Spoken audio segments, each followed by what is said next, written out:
আসসালামু আলাইকুম। বোঝাই যাচ্ছে যে কানাডার ঘটনায় ভারত যথেষ্ট পরিমাণ বিপাকে পড়েছে। বিপাকে পড়ে এখন সুর নরম করতে বাধ্য হচ্ছে। বিষয়টি হচ্ছে যে ৩ ভারতীয় যুবককে গ্রেপ্তার করা হয়েছে। সেখানে শিখ সম্প্রদায়ের এক অধিবাসী নির্ঝর তাকে খুন করার দায়ে। তো কুলদীপ সিং নির্ঝর হচ্ছে ধরা হয় যে ভারতের যেই শিখ আন্দোলনের অন্যতম নেতা। তিনি আবার কানাডার অধিবাসী। তো স্বাভাবিকভাবেই যখন নাকি তিনি ওই দেশটার অধিবাসী, তখন তো মানে তার ব্যাপারে তখন কানাডার দায় দায়িত্ব যে তাকে রক্ষা করা বা তার বিরুদ্ধে কোনো ব্যবস্থা নিয়ে, সেটা কানাডার অধিকার। ফলে তার এই হত্যাকাণ্ডের ব্যাপারে কানাডার পার্লামেন্টে একেবারে সরাসরি জাস্টিন ট্রুডো অভিযোগ করেছিলেন যে ভারতের পক্ষ থেকে এই হত্যাকাণ্ডটি চালানো হয়েছে। এরপরেই একেবারে সম্পর্ক তলানিতে ঠেকে। আবার কানাডার এই তথ্য পেয়েছিল যুক্তরাষ্ট্রের কাছ থেকে, গোয়েন্দা তথ্য।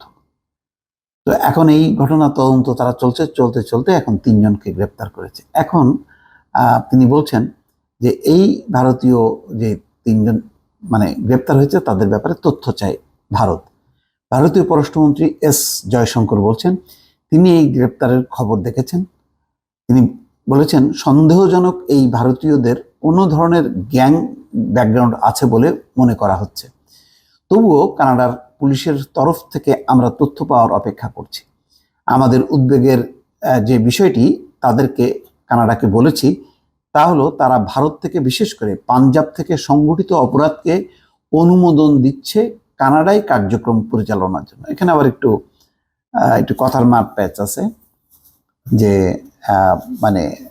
অর্থাৎ বলা হচ্ছে যে কানাডায় বসে এই ভারতের বিরুদ্ধে কোনো চক্রান্ত ষড়যন্ত্র হচ্ছে কিনা সেটার ব্যাপারে আমরা বলেছি তাদেরকে, কানাডাকে। ওদিকে শনিবার কানাডার প্রধানমন্ত্রী জাস্টিন ট্রুডো স্বীকার করেছেন কানাডায় শিখ সম্প্রদায় আতঙ্কের মধ্যে আছে। শিখ নেতা নির্ঝরকে হত্যায় ৩ যুবককে গ্রেপ্তারের পর তিনি আইনের শাসনের উপর জোর দিয়েছেন। বলেছেন ন্যায় বিচারের উপর আস্থা রাখতে হবে। খবর বার্তা সংস্থা রয়টার্স ও এএফপি। উল্লেখ্য, গত বছরের 18 জুন কানাডার ভ্যানকুভারে একটি গুরুদুয়ারের বাইরে অস্ত্রধারীরা গুলি করে হত্যা করে শিখ নেতা হরদীপ সিং নির্ঝরকে। এর কয়েক মাস পরে বিষয়টি ভারতকে প্রকাশ্যে জানায় কানাডা। অভিযোগ করে এতে ভারতের গোয়েন্দা সংস্থা, এমনকি সরকার সরাসরি জড়িত। তারপরেই শুরু হয় এই সম্পর্কের অবনতি। এই অভিযোগকে উদ্ভট, ভিত্তিহীন বলে প্রত্যাখ্যান করে ভারত। এই ঘটনায় কূটনৈতিক উত্তেজনা চরমে ওঠে। 2 দেশই একে অন্যের কূটনীতিকে বহিষ্কার করে। এক কথায় কূটনৈতিক সম্পর্কে অচলাবস্থা দেখা দেয়। তা আস্তে আস্তে শিথিল হয়ে এলেও গত শুক্রবার ওই হত্যায় জড়িত থাকার সন্দেহে 3 যুবককে গ্রেপ্তার করে কানাডা। তারা হলেন করণ ব্রার 22, কমলপ্রীতি সিং 22, করণপ্রীত সিং 28। তাদের ছবিও প্রকাশ করা হয়, বলা হয় এরা ভারতীয়। এরপরই শনিবার ভারতের পররাষ্ট্রমন্ত্রী এস জয়শঙ্কর এটা নিয়ে কথা বলেন। তিনি গ্রেপ্তার করা যুবকদের সম্পর্কে তথ্য চান কানাডার কাছে।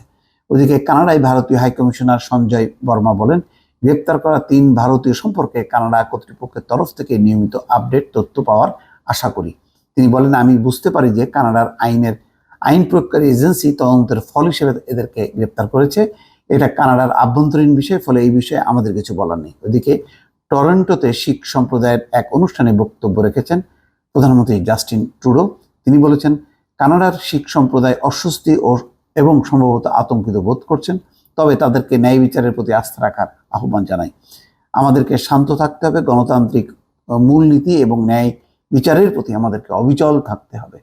তিনি আরো বলেন এই গ্রেপ্তার খুব গুরুত্বপূর্ণ। এর কারণ শক্তিশালী এবং স্বাধীন বিচার ব্যবস্থার সঙ্গে কানাডায় আইনের শাসন জড়িয়ে আছে।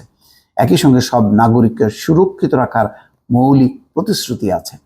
ওদিকে গত নভেম্বরে যুক্তরাষ্ট্রের আরেক শিখ নেতা পান্নুনকে হত্যার ছক ভণ্ডুল করে দেয় গোয়েন্দারা।